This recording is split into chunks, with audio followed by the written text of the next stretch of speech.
Hello everyone, and welcome back to the Grandmaster Chess Speedrun, where we are playing attacking principle chess with the eventual goal of beating a chess Grandmaster. And in this speedrun, we have been playing e4 followed by d4. I think this is an opening that is severely underestimated and is actually quite good.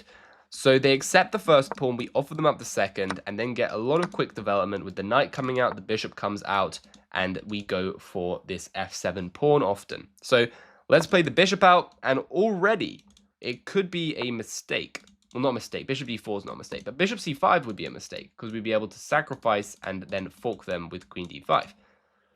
But in this way of playing, we should just play knight to f3, continue development, castle quickly, and eventually we can consider a move like queen to b3 to really try and put the pressure on them.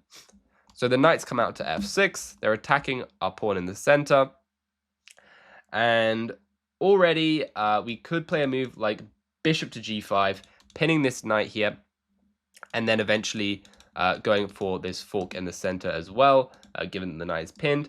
So I'm thinking, yeah, bishop g5 looks pretty good, and they've allowed us to play our knight in to d5.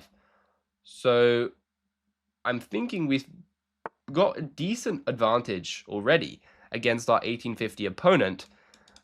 We can take here, shatter open the pawn structure, and then put our bishop on h6, controlling all the dark squares. And then we want to get our queen into the attack, ideally. But there's not an easy way of doing that, unfortunately. It's not super simple, but I still think we should capture that and play bishop h6. They, of course, bring their rook in to attack the pawn. And I would really like to play this knight to h4 and knight to f5. Fortunately, they would probably just capture this pawn, and that's not super good. Although, we could even consider something like this if the bishop wasn't hanging. So I think we're just going to have to play it a little bit slower. Although, wait, there's actually a crazy line here. There's queen to d5, bishop e6, queen h5, sacrifice the bishop, queen g4, and then go for the checkmate after king h8. That looks pretty spicy. I quite like that. And the idea is that we're also threatening to try and trade this one here, and then go for queen g4, queen g7. So after rook e7, maybe we follow up with knight h4, going in for knight f5. I like this a lot. Let's go queen d5. We found a way to sneakily maneuver the queen in, using some tactics, and I think they're in some serious trouble. So let's see how they respond. They go queen e7, trying to protect this f7 pawn, but I think we can now swing over with queen to h5, and they won't be able to take this pawn because, one, we've got rook e1, and also we have pressure on the f7 pawn. So let's swing over queen h5, and then we have the goal of knight to h4 and knight to f5.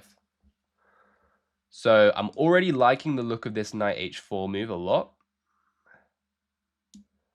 You could also play something which looks really, really dumb, which is just queen h4, queen g3. And it looks ridiculous, but maybe it's good.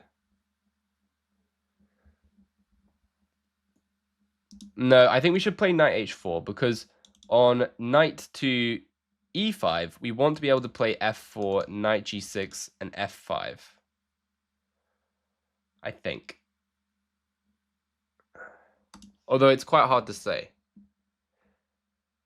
This knight e5 is a bit of a saving grace for them, actually.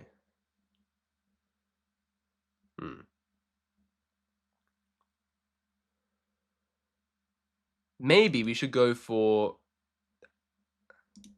Actually, I think queen h4 is a great move, because on knight e5, we just take it, and then go queen g3, queen g7.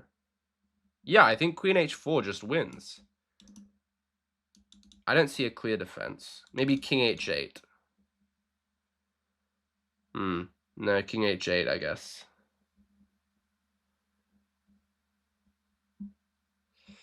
Yeah, that's annoying.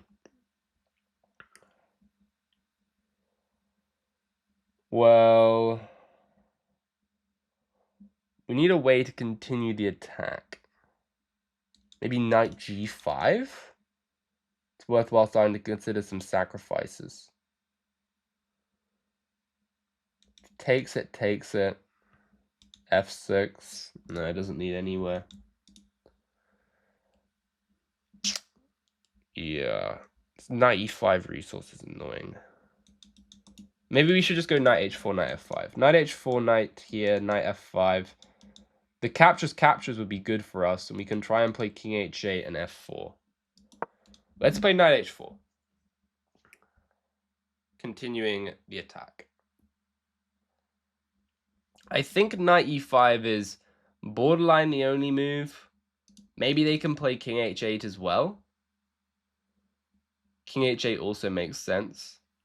But then we go knight f5. And this exchange looks good for us. Wait a minute, what? They just blundered mate in 2. Okay. That was a little bit anticlimactic for the attack. I'm not really sure what they missed there. But that is checkmate. Okay. I guess we should take it. That'll be an extremely interesting one to take a look at the analysis with, because there was definitely a lot of attacking potential there, and it would have been a really interesting way to look at the same side attack. So let's get up the analysis, and I'll be back in a few seconds. Okay, so we are back, playing at an 87% accuracy. They played at 65.2. Let's see how this opening went. We sacked the pawn, got the quick development, castled the king, and played bishop to g5, which was a mistake. We should have played knight into the center, because takes it. Aha, of course. And then we have queen a4 after this capture. Yeah, I remember seeing that somewhere, yeah. I do remember this idea. When the knight's protecting here, you can capture with the pawn, eliminate it, and then go queen a4. It's a good tactic to keep in mind. Instead, we played this, yeah, where they had to capture and give us the dark square bishop. But they didn't, and then the knight jumped in, and we captured, which was a mistake. Queen should go to c1. Oh, you just add more pressure with queen f4. No? Now what? Now you take it with here, and then you go queen f4. I guess. No. You go queen h6. Uh-huh. That's nice. And rook c... Okay, I don't know why rook c1's being played. I guess this bishop can get overworked in some positions, or the pawn gets pinned by the other rook. But even this doesn't look that obvious, to be honest. I don't see a clear win. Like something like here, here, here. Is this good? Okay, apparently this wins for white. So maybe this is the idea. You remaneuver over here, and they can't take it because you take it. And they have to give up the queen. Oh, wait, there was also a mate threat. Whoops, there was just a mate in 1 threat. That too. That's pretty good. So, okay, queen c1 is a great move, but we didn't see it. Instead, we went for this funky infiltration with queen d5. And queen e7 was a good defense. I was hoping for this bishop to e6, where we have this. And then, of course, if they capture it, we have the same exact checkmate pattern. Where they have to go king h8. Then take it. Pawn takes. And then we win this pawn back.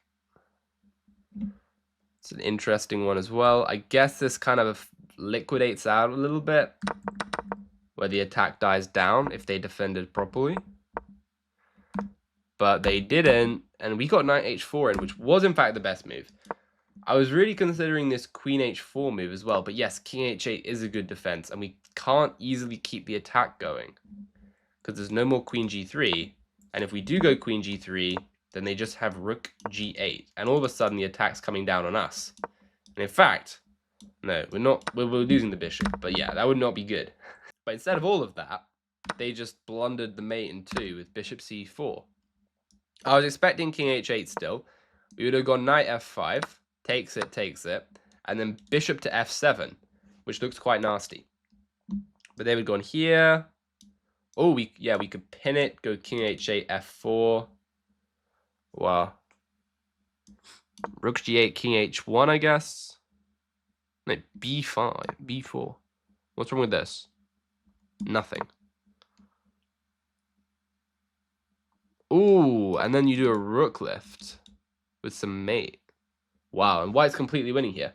So there was a lot of interesting attacking potential that could have been had this game. A lot of interesting attacking potential. And the engine's giving rook takes on g2 as the only move not to lose. So that looks pretty dire. That looks pretty bad. Queen c6 though. f3, rook h4, bishop h8. Yeah, you're getting mated because the knight, well, the knight can't come back. The bishop can't come back. No way to protect f7. Wow. That would have been really cool to see. But unfortunately for us, they crumbled a little bit sooner than that. But that's just what happens. When you put enough pressure on the opponents, you bring enough pieces over to the attack, sometimes they just fall apart. That's very, very common. And that's why attacking is such a nice way to play chess, because you're the one in control, you're the one putting the pressure on, and you're the one posing the problems. So if you enjoy this style of playing, please like and subscribe. If you enjoyed the way I teach and would like some one-to-one chess coaching, then please do send me an email and we will see if coaching is the right fit for you. But other than that, hope you enjoyed the video and I'll see you all in the next one. Bye!